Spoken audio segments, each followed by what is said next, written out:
So when was the last time that someone betrayed you?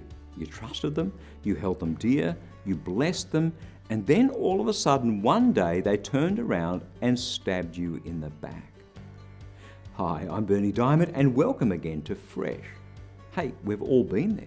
We all know that there are few things that hurt as much as the betrayal of a friend, because the saddest thing about betrayal is that it never comes from your enemies. When someone who's your enemy attacks you, whatever form that takes, well, that's pretty much what you'd expect. After all, that's what enemies do. Yes, it can make your life difficult and painful, and yes, it can even strike fear in your heart. But you're kind of expecting it anyway, so in a sense, it's not a betrayal at all. No, almost by definition, betrayal comes from someone we've held close, a friend or a loved one. We trusted them, and then seemingly without warning, they turn on us. Matthew chapter 26, verses 14 to 16.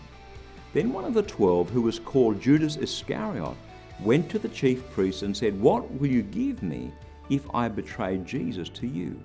They paid him 30 pieces of silver, and from that moment on, he began to look for an opportunity to betray Jesus. 30 pieces of silver. Sure, it was rather a lot of money, but was it really worth the life of the Son of God? Judas was one of the 12. He shouldn't have betrayed Jesus. It's just wrong for someone in your inner circle to do that.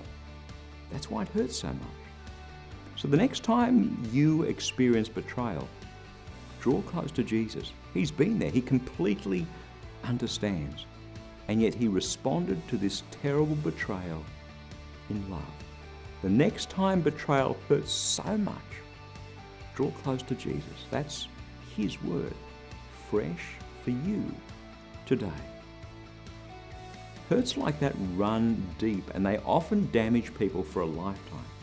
But then God's love, God's truth, God's help, hey, they run deep too. So if you'd like to go deeper still, then let me encourage you to stop by at ChristianityWorks.com, and right there on the homepage you'll see This Week on TV. You can watch this week's half-hour television message for some more in-depth teaching from God's Word. Again, that's ChristianityWorks.com.